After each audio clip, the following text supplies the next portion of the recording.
Ladies and gentlemen, step into the shadows of America's darkest mysteries, where the truth is more terrifying than fiction.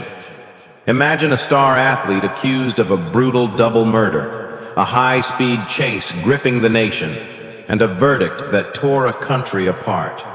Picture a quiet school turned into a battlefield, where two teenagers unleashed a nightmare that changed America forever. And then, feel the chill of unseen eyes watching a family's every move, their new home haunted by a faceless stalker who was never caught. These are no mere stories. They're real, they're raw, and they'll claw at your mind long after the lights go out. Dare to listen as we unravel the O.J. Simpson case, the Columbine massacre, and the eerie enigma of the Watcher. Buckle up. Fear is waiting.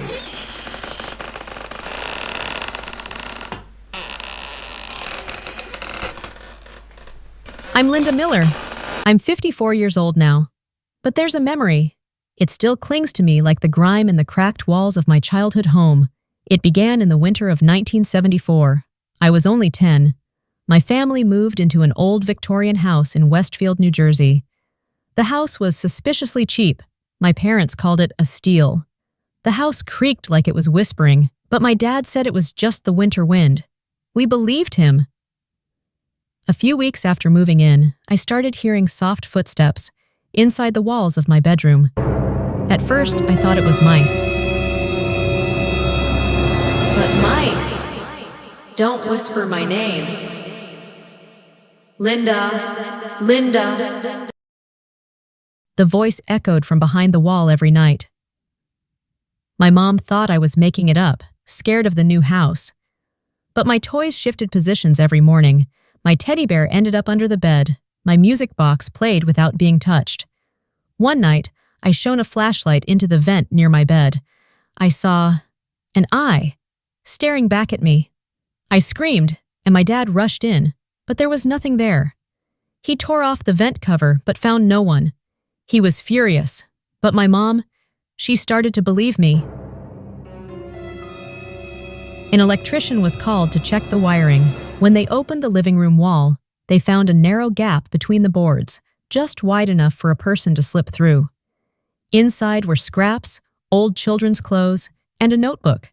The notebook was filled with scrawled writing. The girl goes to bed at 9. Her mom fought with her dad tonight. Dad's been drinking. I think I'll wait a few days before going out to play with her. After the discovery, my family called the police. They found a homeless man living in the spaces between the walls for over 2 months, sneaking out at night to watch and write in his journal. He used to be a roofer for the house. He knew its layout, and he knew my room had a small hidden door leading into the walls. My family moved out right after, but I kept the notebook as a reminder.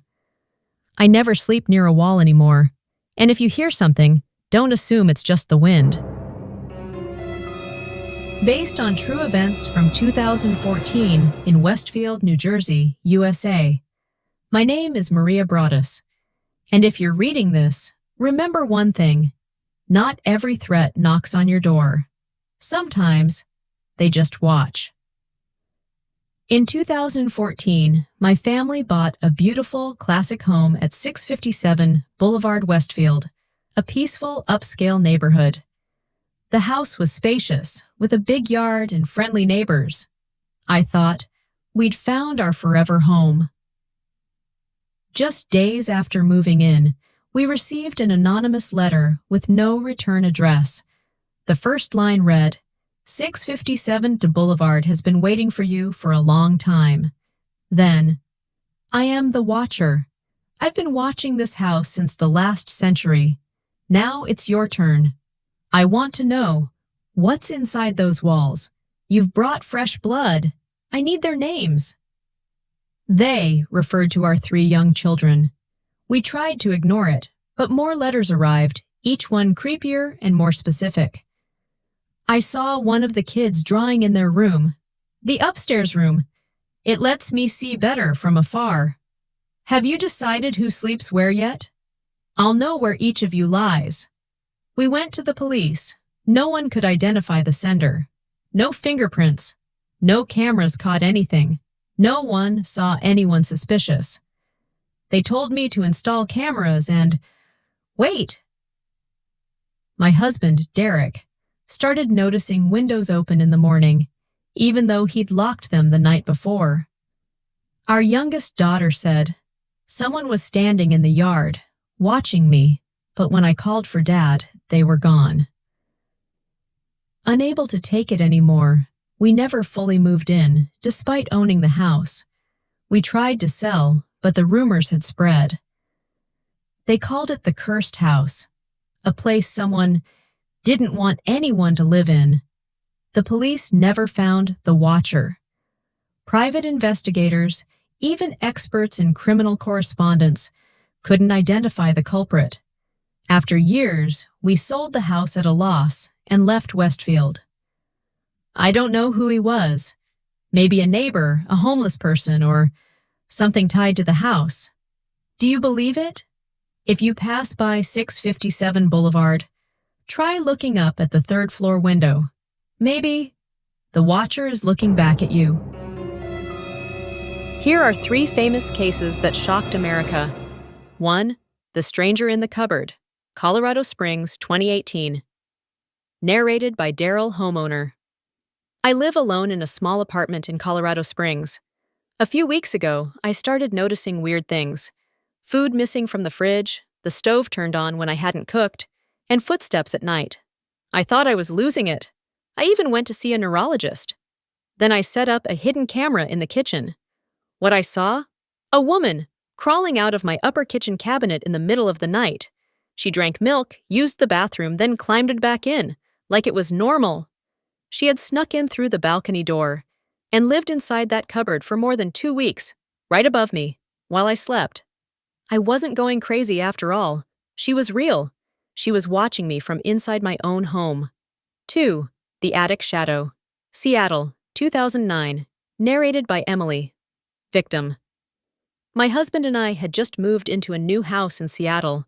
Every morning, we'd find the bathroom light on, the toilet seat up, sometimes a faint smell of cooking oil. He blamed me, I blamed him, but neither of us did it. Then I started hearing creaking noises from the ceiling at night. We thought, rats. He climbed into the attic with a flashlight. What he found chilled us. A sleeping bag, empty food containers, a portable heater. Someone had been living up there, watching us, waiting for us to leave. Turned out, a homeless man had snuck in months earlier and lived in the attic without ever being noticed. He came down when we were gone, used the bathroom, made food, and went back up before we returned. I used to think ghosts were scary. Now I know, real people hiding in your home, that's a whole different horror. 3. The Closet Man, Boulder, Colorado, 2022. Narrated by Claire, college student. As a college student living alone, you get paranoid sometimes. But when my cereal kept disappearing and my favorite hoodie went missing, I thought, okay, I'm just stressed. Maybe I misplaced it. Then one night, I saw the closet door, slightly open. I was sure I'd shut it. I set up a camera. A few nights later, I caught him.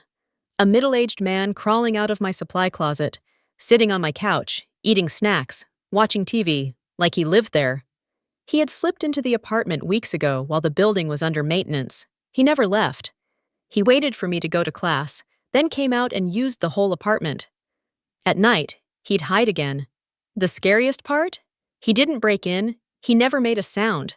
I had no idea he was there, living with me.